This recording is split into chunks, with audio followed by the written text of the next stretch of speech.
day, viewers. Of course, I am Francis Kabadunguya. I am a lecturer and at the same time a motivational speaker. I know you want to enjoy understanding the reasons why students are not performing well in public examinations, especially to us when they go for NCTV and even in universities. Well, you have to stay with me until the end of this video and you will understand. But again, if this is the first time you are looking or you are watching my video, make no mistake, click the subscribe button and you will continue to get subsequent notifications for my subsequent lectures.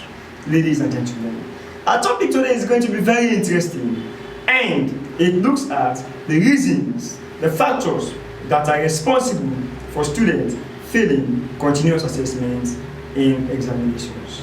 Well, I will have to take you through a background of the topic. When you talk about continuous assessment, what comes in your mind, ladies and gentlemen? Well, we say, in general, continuous writing is an examination segment that assesses the ability of students to process the given information and write an extended essay within a fixed amount of time. It requires you to write an essay based on your experiences, thoughts, or reflections. The continuous writing section carries 50 marks. 5 topics are given, and you are only supposed to take 1. Now, what am I saying here, ladies and gentlemen? The continuous writing segment is basically set by examiners to assess the student's ability on expressions, on how best the student can be able to apply the concept of creativity. Well, 5 questions are normally gone in this particular area, and the candidate is expected to select only 1. But however, anyone among these 5 that you're fortunate to take, you're expected to use your understanding, your knowledge, your own creativity to be able to convince the examiner on how to actually attack those areas. But one thing you need to know, and one of the concepts that I need to institute before I proceed, is that you need to know at this point that most students fail because of their inability to understand what I am coming to explain. And today, I will take my time to break it down. I will take my time to ensure that students are able to get the reasons that are responsible for them performing woefully when it comes to continuous writing. We proceed. Well, ladies and gentlemen, moving forward, we say the areas that constitute the continuous assessment segment of external examinations. Whenever we talk about WAS, we talk about GC, we talk about NCTV, etc., definitely there are areas that these individual examiners are always focusing. There are areas that the examiners always draw their questions. And then I want to first take you through those areas so that you understand that whenever you are going for WAS exams, whenever you are going for any exam so far, be it NCTV, and even in university, these are the areas that are expected for you to be able to understand before ever you pass communication skills or English language at any level. Now, what are those areas? The first area you need to understand is that of essays. Essay, of course, is a form of continuous writing that allows the candidate to express his or her opinion on a specific subject matter. The student is given a topic and the student is expected to express his or her idea on that subject matter based on the personal experience, based on common understanding, based on the perspective that the question demands. Ladies and gentlemen, well, when we talk about essays, we have different types of essays that we are not going to treat today. If you want to continue understanding this type of essays and how they are attacked at various levels, then continue to follow this lecture. Ladies and gentlemen, what are these essays that are normally done by examiners? We have different types. We have the narrative essay. Most people refer to this as storytelling. Not only that, we have expository. Other people may refer to this as explanatory essays. We also have descriptive essays, argumentative essay, which is commonly called a debate. And a debate, of course, is a specific concept in examination where candidates are asked to debate, to argue for or against a specific motion. The main purpose of an argument is for someone is for the candidate to be able to convince an intelligent reader or listener for him or her to believe in what you are saying. Well, as we progress through our lectures, I am going to explain better on the steps, the criteria, the mechanics that are needed when one wants to argue in an examination. Ladies and gentlemen, moving on, we also have letter writing. Letter writing is another important area that candidates mostly perform poorly. And as part of the continuous writing areas, we are expected to understand the concept of letter writing. And when you talk about letter writing, there are other letters. There are basically 3 types of letters. For WAS, of course, for those of you who have attempted WAS can testify to that, that number 1 in this segment is always asking candidates to answer a question either informal letter or semi-formal letter. One of these is wrong. Either informal letter or semi-formal letter. And basically, candidates are expected to express their opinions and follow the right format, which I am going to explain to you as we progress. Not only letter, we also have formal letters. Of course, not only informal and semi-formal, but even formal letters are expected to be treated as we progress. Again, we have the area of articles, speech writing. Articles and speech writing are also part of the segment for continuous writing in which this candidate is expected to really understand these areas, to really master the concept, to really know the steps and the manner in which the candidates are expected to write these areas.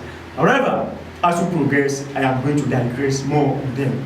Ladies and gentlemen, now today specifically, as I stated earlier, I am going to focus in explaining the reasons, the factors that are responsible for the failure of students, candidates, when it comes to external exams, when it comes to university exams, when it comes to STV exams, when it comes to the WAS exam, when it comes to the GCA.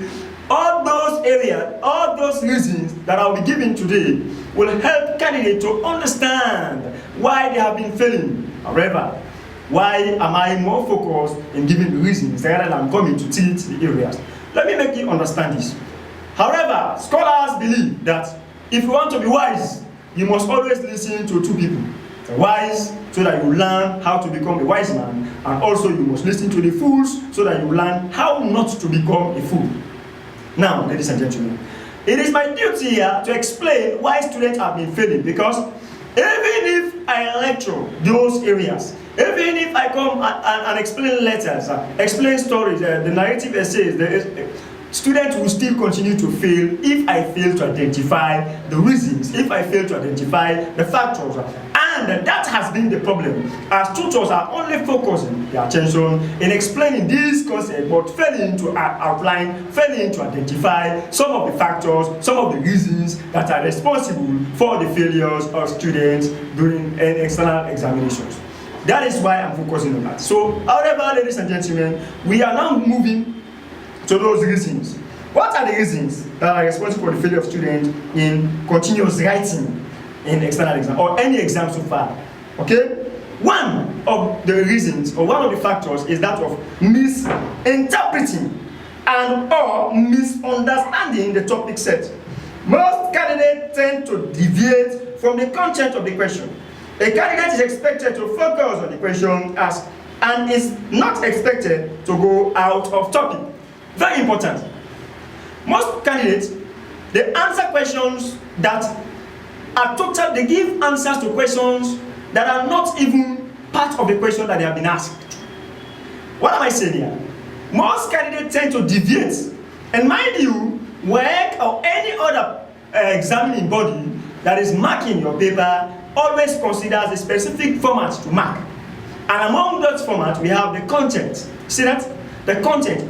That tells you that the student or the candidate is expected to stay within the content of the essay, the content of the letter, the content of the question. Any attempt by that student, any attempt by that candidate to deviate from the content, a 0 mark is awarded. Because you are not expected to go and explain things that are not relevant, that does not pertain to the question. What example can I give?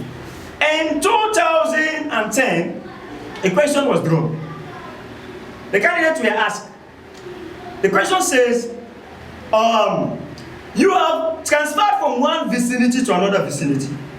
Write a letter to your elder sister who is residing in abroad, giving 3 reasons for disliking the new place.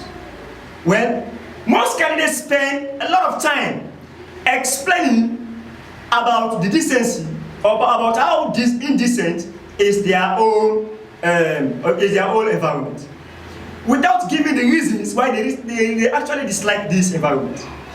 In fact, most other candidates they spend a lot of time explaining why they dislike Sierra Leone, why they dislike Africa, and they prefer abroad to that of Africa. That was not the content of the question. You are not expected to explain why you dislike Africa. They only ask you to explain why you dislike the new place that you have relocated to. It's very simple. To stay within the content of your essay, you're expected to give reasons. You're expected to outline factors that have made you to dislike this new environment. It's very simple. Why would you start your letter by saying, "Dear Mary, I'm very sorry for not being in touch with you for far too long now. That was due to certain circumstances beyond my control. In fact, ever since you left, I've been sad because moving from one vicinity to another has actually caused me a lot of problems. Now, I am writing to explain some of the factors responsible for me disliking the new environment." Something like that. Or, what are those factors that you have to outline some of those factors? And some of those factors may be maybe lack of good water facility, lack of electricity supply, etc. Outline the factors, and as you outline those factors, you are expected to explain. But then most candidates spend a lot of time explaining a lot of things that does not pertain what they have been asked to do. And any attempt to do that is 0 mark is awarded. Ladies and gentlemen, if you look at this question, in fact, a question that WAEC normally repeats most of the time. They ask, then write, your brother in abroad has invited you to spend a holiday with him. But you have to write a letter to that of your brother, giving 3 reasons why you don't want to go to abroad or you want to spend your holiday in Sierra Leone. You know, students don't just think that there is no reason why they should not go to abroad. Most candidates spend a lot of time explaining why they have to go to abroad. Imagine a candidate saying, "Dear brother, you know, even though they say I should explain why I should not go to abroad, but you know, in Sierra Leone I've been suffering for far too long now. So I want to," you know, you are deviating from the content. They ask you to provide reasons, to explain reasons why you, even though all of us want to go to abroad, but the fact that the question demands that you are supposed to explain reasons why you don't want to go, you must, there are many reasons. Number 1, I can even say my mother is seriously sick at the moment now, so there is no way I can go. That can be a reason. Number 2, maybe, you know, I'm currently the only person that they depend on, and I'm doing some job so to ensure that I raise money, so there is no way I can go. There are reasons you can give. You can start. Dear brother, I received your last letter 3 days ago. I'm sorry for the late response because it was due to certain circumstances beyond my control. I am sorry. You can explain, and in coming to the reasons why you think your brother, you will not be able to go. To start with, or in the first place, I will not be able to travel to abroad now because my mother is seriously sick. You know very well that I'm the only person taking care of the family now. And if I join you to abroad to spend my holiday, my mother may die in the hospital. Currently, just 2 weeks back, my mother has been diagnosed of high blood pressure. And you know, Fatu is still around 7 years old. There is nobody who can take care of her. I am the only person providing care in the hospital. You have to explain, you know, you can give a reason, you can explain, but the problem with students in Africa, they mostly think things are impossible. Because they have been asked to give reasons why they will not be going to abroad, they tend to explain things that does not pertain what they have been asked to, and then a 0 mark is out. Anyway, as we progress, we understand. So misinterpreting the question that is set for the exam is one factor, is one reason. When you misunderstand the question, definitely there is a tendency for you to fail. Now, another reason why students have been failing in external exam is insufficient treatment of the content.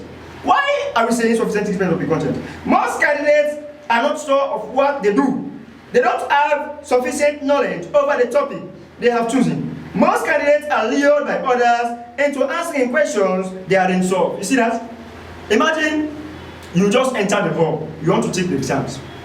And then the exam, they say now, you can start work. Because you see others writing, you also want to write. And then, because Abu told you that when I went for the exam, I wrote a letter and that was why I got a credit. So definitely you also, when you go there, definitely going to write a letter. If you know it is not letter that you are perfect or the kind of letter that the kind of question you have seen, it does not favor you, don't go there. And so that before you start writing, prepare yourself well. Consider first how many points am I going to give? What are the points that I'm going to give? How will I explain those points? And so that you outline all those things in your mind, prepare yourself well so that when you start writing, you will just continue to flow. But look at what happened. Most candidates start writing and at the middle of their essay or at the middle of the exam, definitely they are stuck, no idea. And that simply means they cannot sufficiently teach the content. It's not that the idea is not there, but they cannot flow. You know, some of them do not have the sufficient knowledge to justify what they have given. And that is a reason for the failure of students in exams. For any concept you give out, for anything you say, you must be able to substantiate. But I won't dive much into that. We're coming there. Number 3. Another reason for the failure of students is inability to express their ideas lucidly and coherently, coupled with the use of incorrect formats and unsuitable medium for the style of writing. Most candidates lack the ability to develop their paragraphs consistently. Now, in this, we have 3 key concepts to digress. And those 3 key concepts, we now say inability to express their ideas. Now, most candidates have the idea, but they do not know how to really express these ideas to convince the examiner. I've always told my students that you taking the exam, your main motive is to convince the examiner to agree with you that this and this and this are the reasons why I am writing. Let me just give you mostly they will say, your father are writing a letter to you asking you to study medicine instead of your preferred course in the university. Write a reply explaining why you think you cannot be able to study medicine in the university. I'm just giving an example. Now, in answering such questions, most students will be saying, how will I even start? Even in your introductory paragraph, you can captivate your father. Just assume that it's your father who has been paying your fees. And being the one paying your fees, you can start by thanking him for all that goodness. And from there, you have formed an introduction. Dear Dad, many thanks and appreciation for all the support you have been giving to me. Had it not been for you, I wouldn't have reached at this level. May God richly bless you.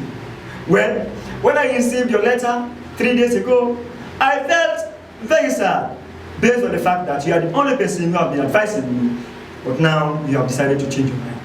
Dad, in your letter, the second paragraph captures the fact that you want me to become a medical doctor, but I am thinking of becoming a journalist. See that? Or I want to study journalism, or I want to study social work, or I want to study accounting for the following reasons. Now, you may have the reasons with you. You may understand the reasons, but to actually put these reasons in a better understanding is the problem. That is why we say inability of the candidates to express their ideas lucidly and coherently, coupled with you. Now, let me explain that one.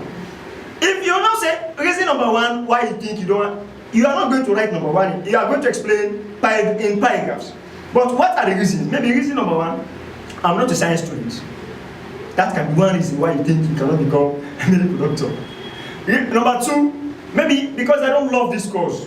So because I don't love the course, there is no way I can become a medical doctor. Number 3, the money that is involved in studying medicine is something that I'm thinking of. That's again, now these are the ideas. But the problem we have is, students have the ideas actually, they have the reasons, but they cannot substantiate these reasons. And when you fail to substantiate, when you fail to explain, when you fail to actually beef up these factors, these reasons you are coming to give to the examiner, they may look at you as somebody who is not serious.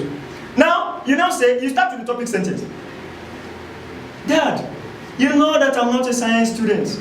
And some students, just after writing 3 sentences, they think they have convinced their dad, they will jump to another paragraph. No, you've told your dad that you're not a science student. Explain how not becoming a science student cannot make you a medical doctor. Try to convince your dad. Try to explain to your dad. Let your dad see reasons. He is your dad. He can understand you. Now, simple. Dear dad, or let's say, dad, you know that I'm not a science student. 3 years ago, when I took basic education exams, you are the very person who advised me not to go to the science department because I failed mathematics and integrated science, which were the two subjects that could connect me to become a medical doctor in the future. You told me that it would be nice if I become an art student, which was why I decided upon entering St. Edward Secondary School to go to the art department so that I can build my career of becoming a journalist. So then, I've spent over almost 3 years in secondary school. Now, I've taken the examination and definitely I've got my flying colors ready to go to the mass communication department. There. Suddenly, I was shocked to have received a letter from you asking me to go and become a medical doctor. How can I become a medical doctor when you know very well that I have no knowledge in physics, chemistry, further maths, biology, etc. The only areas that serve as my strength in academic, that of government, history, literature, etc. That me going back to spend to become a medical doctor will have to take me 4 years in secondary school, taking more classes, and that will be a waste of resources. Please, Dad, I want you to think again that I'm your only son and allow me to become the journalist that I always wanted to be. Please, have a think of this and change your mind towards this issue. I think from this point, your dad will now begin to understand that yes, this guy is making, maybe he has forgotten that he was the one who told you to even become an art student. You have actually brought, so these are the ways. Now what you do, you create a mental picture in the mind of the examiner to understand that this is what you are saying may not be true, but it is a matter of persuasion. It is a matter of how you can convince the individual. It is a matter of how you can actually make the examiner see the reality in what you explain. However, maybe another reason can be, maybe you are trying to say, well, you don't love medicine. That is why you don't want to become a medical doctor. How can you explain that? You cannot just say, well, Dad, I don't have passion for medicine. I don't love medicine. And what some candidates do, they continuously repeat the same statement in another form. I don't love medicine. I cannot become a medical doctor. That is why I don't like going to the hospital. I don't like it. And that is repetition. In fact, that's a serious problem. It's simple. Plan yourself well. Explain the point well. Now, how can I put it?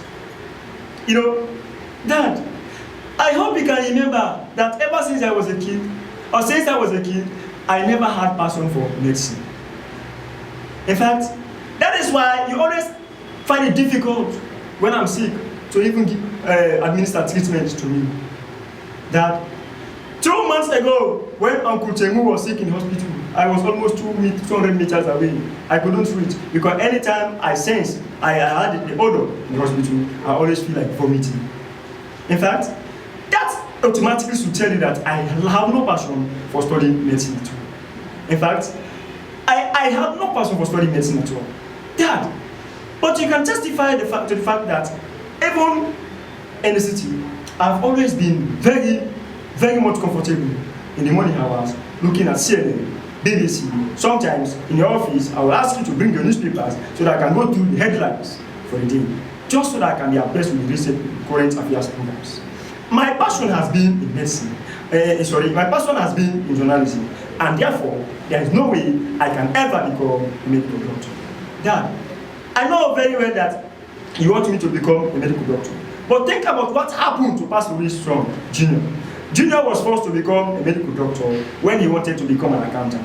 And today, he failed 2 times in medical school, and Junior is currently a dropout. I don't want to be like him. Please have a change of mind and allow me to pursue the course of my choice. I am sure that you are currently convincing the examiner to believe that you know what you are doing. There are a lot of ways you can convince, a lot of points you can bring out, a lot of things that you can. But the problem with candidates is they lack the ability to convince the examiner. They lack the ability to actually bring out points that they can substantiate. That is why inability to actually bring sufficient evidence to substantiate your point. That is why I said you cannot be able to succeed.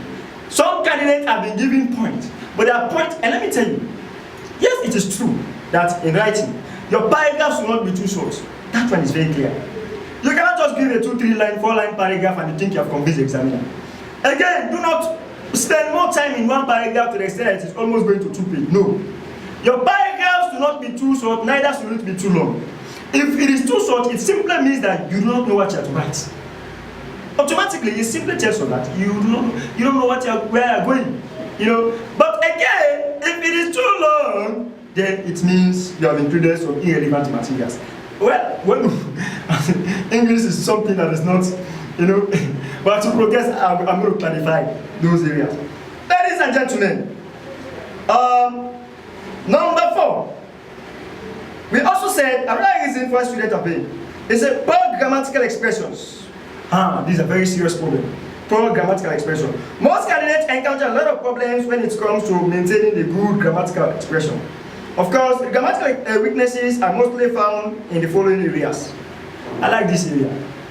Most candidates, they spend, in fact, the more they write, the more they feel.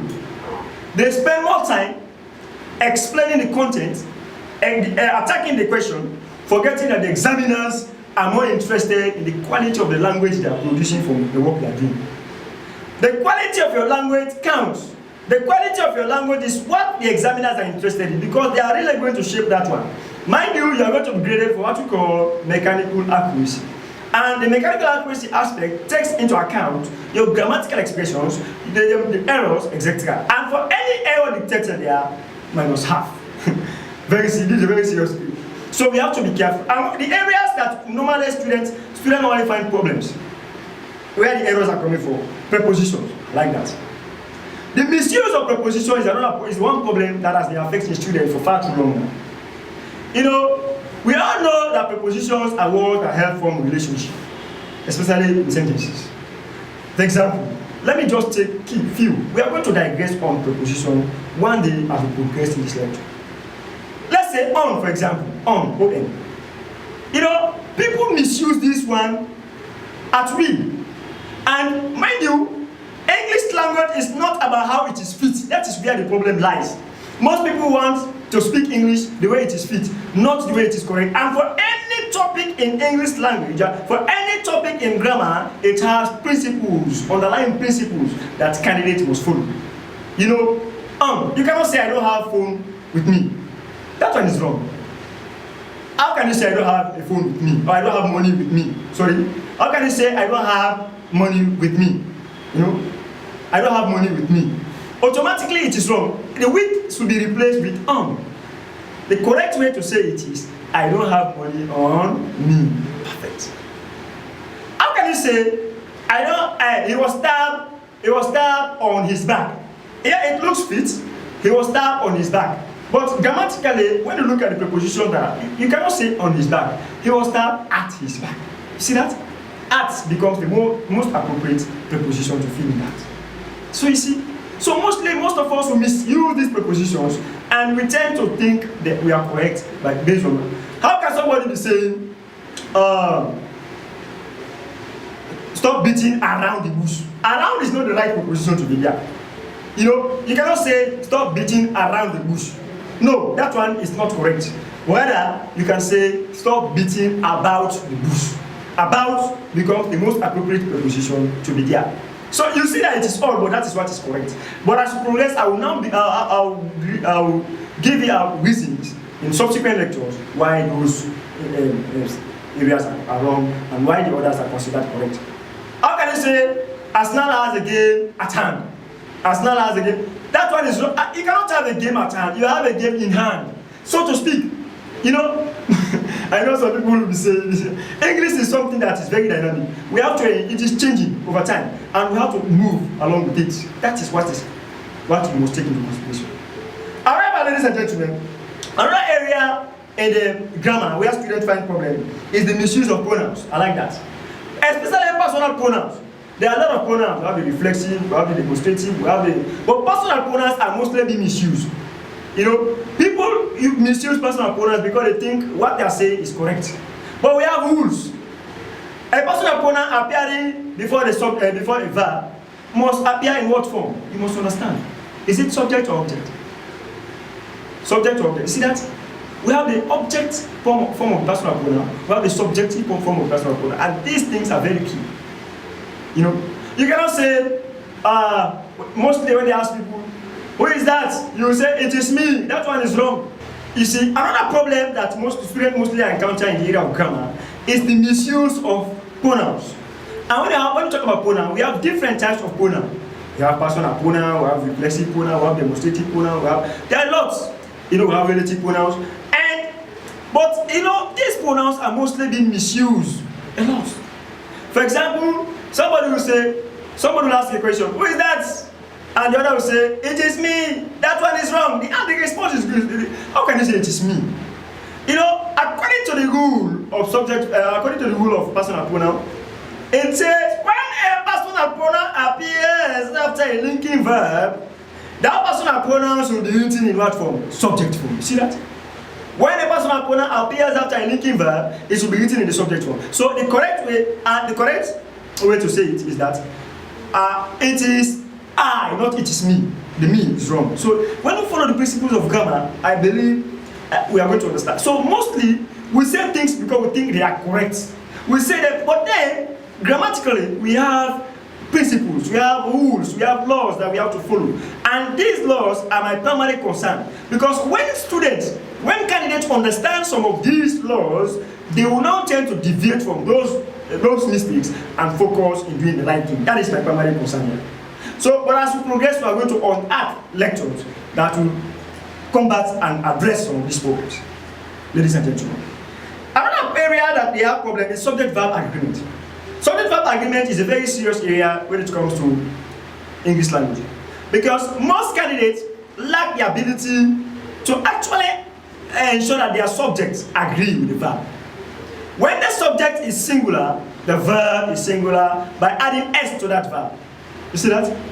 When the subject is singular, the verb is singular by adding s to that verb. For example, Abu. Abu is singular subject. You see that? Only Abu. Abu. You see Abu.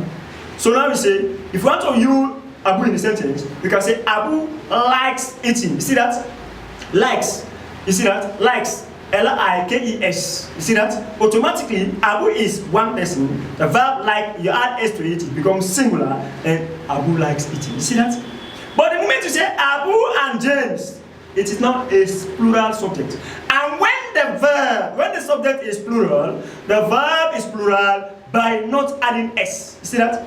When the subject is plural, the verb is plural by not adding s. For example, Abu and John like. See that? You no longer add s to the verb. Like eating. See that? Peter dances to the music. Peter is one. Peter and John dance to the music. You see that? So as we progress, we are going to unearth. And there are a lot of laws also.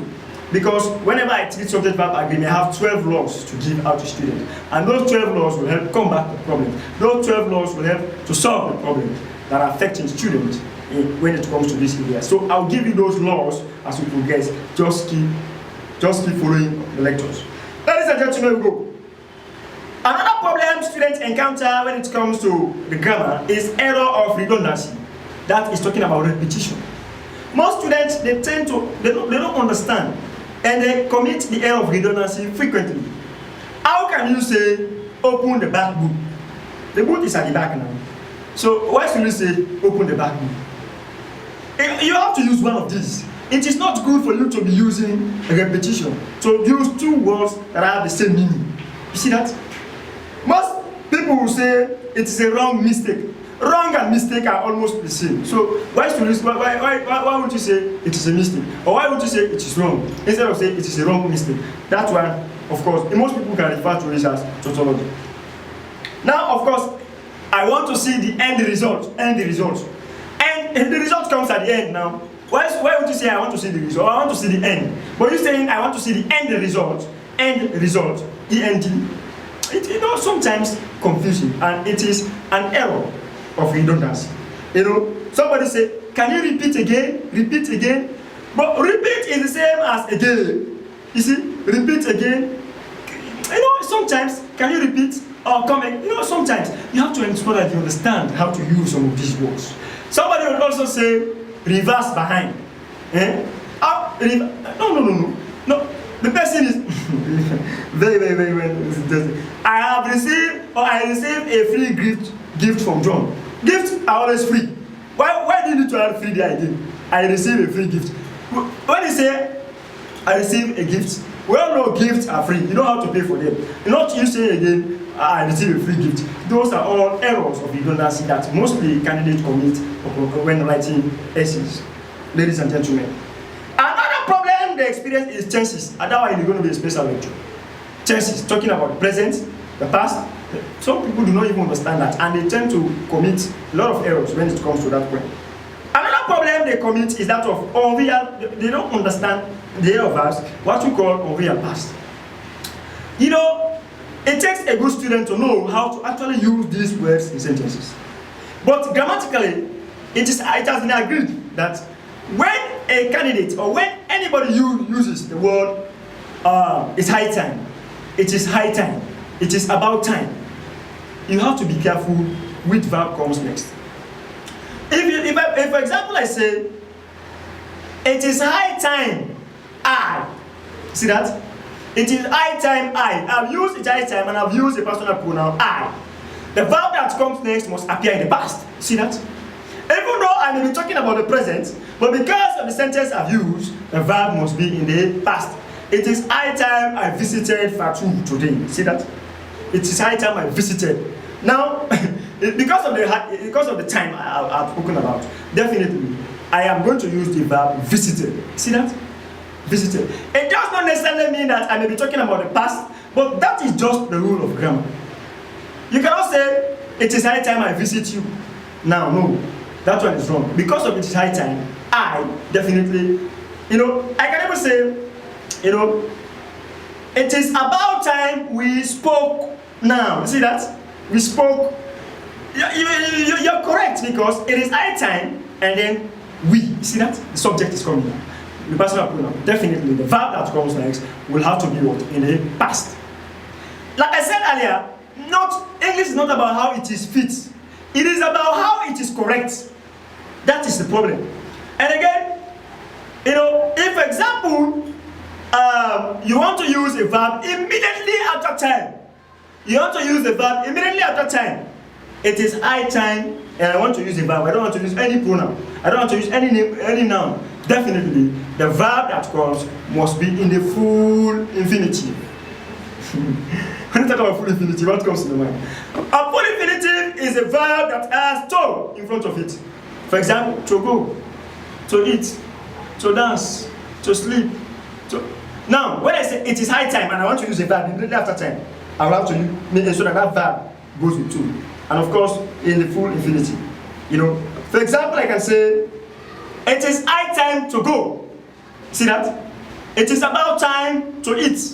Correct. But when they say it is high time, I, or it's high time we, the verb must be in the past. But like I said, we are going to address those in subsequent lectures. Another problem we have with students is that of punctuation. Oh my God. Very serious.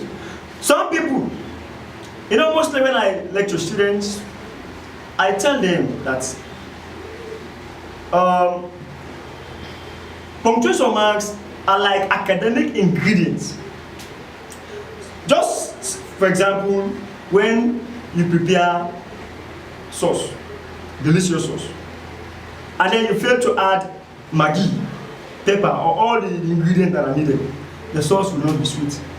So it's the same thing with your essay. No matter how rich your essay is, it needs to be sophisticated. It needs to be actually, it needs to get a lot of academic ingredients, and these academic ingredients we need is that of what? Punctuation. Now, people only know, most candidates only know about comma and full stop. When they want to break, they put comma. And when it is the end of the sentence, full stop. And even those the comma and the full stop have been misused over time. Now, I want to let you know that if you are to succeed, comma, full stop are not the only punctuation marks. We have the colon, we have semicolon, we have the parentheses, we have the period bracket, we have a lot of them, and these, there are many. You have to use them, you have to coach, and the more you use them, the more sophisticated your ingredients are in the sauce, and then it is going to be palatable. When the examiner picks up your paper to grade, The examiner will now realize that this student has been academically baptized and confirmed with spirits of academic excellence. I hope you understand what I'm saying, ladies and gentlemen. But as we progress, I'm going to address those topics. I have a lot of work to do. I'm going to address those topics, just keep following. Now, ladies and gentlemen, another problem we have, oh my goodness, and this area, in fact, most students do not even know about this area I'm going to explain. And that also has contributed to a lot of problems. That is what? Consistency in pattern. That is, when we talk about consistency in pattern, it talks about you knowing the difference between the British and American English and try to be consistent in what you use. What am I saying here? Basically, we all know when we speak English, sometimes, for me, when I speak, I'm a Sierra Leonean, sacrosanctly for my tongue. But what the tongue should not deceive you. What you need to know is that what I am saying, how relevant, how correct it is. That is what you should focus on. Now, for us, when we write, we mostly have to consider either the American or that of what, the British. Take note that the British and the American English is different to a very large extent. Very different. That's why it's not a secret. It's not very different. So sometimes you can see similarities, but they have certain differences. And for example, if you have started writing, I hope you understand. Another problem again, this one is very serious. Weak introductory paragraphs. Most candidates who fail, they fail to pass a continuous assessment because their first paragraphs are always weak and are not convincing. I am making references to letters because I believe letter writing is the most familiar topic to most of you, and it is the one most of you have been taught and you understand well. It is only when some of us teach essay writing that students understand and then they are able to apply themselves. If, for example, you are writing a letter, your first paragraph should be convincing, and that paragraph should be related to the question you are attacking. Very, very important. So most candidates in Sierra Leone today and most parts of Africa, when attacking letters, they have a complete format. Dear John, I am very happy to write you this letter. I hope this letter will meet in good condition of health. My main purpose of writing this letter, you fail. And in fact, most people continuously use that one. It's very unfortunate. And some candidates are in the habit of asking many questions. How are you doing? I hope you are fine. What about Mama? Is Papa doing fine? What about you? You are just wasting your time. Listen, you have to be careful the way you do some of these things. Whether it is a formal letter, whether it is an informal letter, as an informal letter, you must have a convincing introductory paragraph. Oh yes, a convincing introductory paragraph can help you convince the examiner to know that you really know what you are doing. And let your introductory paragraph be connected to the question you are attempting. Look at 2011. In 2011, a question was asked that a friend of yours has confided in you about her intention to drop out of school to get married. You must get that straight. A friend of yours has confided in you about her intention to drop out of school to get married. Write a letter to her giving at least 3 reasons why you don't want her to take such a decision. Simple. Your introductory paragraph, in fact, they've already said your friend has confided in you. The examiners want to know, how did she confide in you? Was it through a phone call? Was it through personal communication? Because somebody cannot just confide in you. For me, I will assume that maybe it's a phone call. Your friend called you, and then maybe you are talking on the phone, and then automatically the credit finishes also. You cannot even assume, it's just an assumption. So any letter I gives you, or any letter I give my examiner, it has a background. And the candidate must be able to comment on that background to convince the examiner. They don't say, she has confided in you. Let me assume that to confide in me, she wrote a letter. I read that letter, I understood. Now, let the introductory paragraph be convincing. Dear Mary, I received a letter 3 days ago. It was very unfortunate for me to learn in your second paragraph about your intention to drop out of school just because you want to get married. I am writing writing to explain at least 3 key reasons why I think you should not drop out of school to get married. Oh, dear Fatu, thank you for last letter, but I hope you forgive me for the delay in responding to it. It was due to certain circumstances beyond my control. In your letter, I discovered about your intention to drop out of school just because you want to get married. Getting married is a good idea, only if it happens at the right time. Maybe. I am not in support of you getting married at this time because of the following factors, or because of the following reasons. That introductory paragraph is convincing. Now, if you are not to give reasons, you not start a paragraph. In the first place, think of the fact that you came from a poor family. That one is an introductory paragraph that is actually, that introductory phrase that is actually telling you about how poor the lady is. And automatically, anything you explain in this paragraph now should be to back up the point. Think of the fact that you came from a very poor family. Your entire family depends on you to survive. In fact, you are currently in SSS2, and then I believe your intention to get married is not a good idea. Think of the man you want to get married to. Palami, whom you mentioned in your letter, is a man that is 50 years old with already 5 wives and 70 children. The man in question is even suffering from high blood pressure and cancer. He will die at any time after your marriage. Maybe you may have delivered at least 3 to 5 children. In that case, you will be nothing but a dropout and a beggar along the street. Have you considered about the circumstances and the problems you face after this happened? A young guy like you who is very brilliant and committed and suddenly thinking of getting married is just a very bad idea. I believe with this, you'll be convinced to change. You can begin to bring ideas. You can also remind your friend of what you used to discuss. Moreover, Fatu, think of the fact that you've always told me that you want to become an accountant general. The last time, during break time, you were informing me about your intention to become a Minister of Finance after you finish secondary school. Have you ever seen a Minister of Finance without a university degree? This is very unfortunate for you to have made up a decision.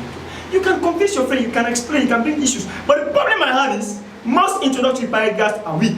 Most introductory paragraphs are not there they do not connect to the question. Imagine, they now say, so you see, introductory paragraph is key. And if you are unable to convince the examiner in the first paragraph, it simply means that you are not on point. So what you need to do is capture the attention of the examiner. Try to ensure that it connects with the examiner. Let the examiner see the seriousness in what you are doing. You know, some candidates, even when they say, imagine that your family is currently suffering home. Write a letter to your elder brother who is currently in abroad, giving 3 reasons why he must support your family back home. Do you know that some candidates will still say they are very happy, even when they are suffering? So you see that there is no connection here. You have to ensure that you actually connect your letter to what you are doing. Now, I was making reference to a letter. Your father wrote a letter to you, insisting that you must become a medical doctor, when in fact you are not interested in becoming a medical doctor. How can you start to convince your father? You can start convincing your father from the introductory paragraph. By assuming maybe your father has been paying your fees. You can even start by saying, dear dad, many thanks and appreciation for all the support you have been giving to me. Had it not been for you, I wouldn't have reached at this level. May God richly bless you. Indeed, I have a great father in you. You see that? Dad, I received a letter 2 days ago. And your intention for me to become a medical doctor was very clear in your second paragraph. But Dad, please, I want you to pay attention as I explain some of the reasons why I don't want to become a medical doctor. I think that one is connective somehow. So you have to actually think of how. Ask yourself a question. What is the background of my letter? How is it connected to this question? How will I attempt this one? What are the words? Sometimes you have to be careful the way you do things. But as we progress in subsequent lectures, I am sure we are going to understand. Ladies and gentlemen, I know you enjoyed this lecture. Once again, I am Francis Kabadumbuya, lecturer and a motivational speaker. Of course, if you want to get more of these, ensure that you subscribe to my YouTube channel, Francis K. Dumbuya. And when you subscribe, any video that I release subsequently, you will get the notification for that. And by so doing, you understand how automatically to go through this one and pass your exams with flying colors. Subscribe and share. God bless you.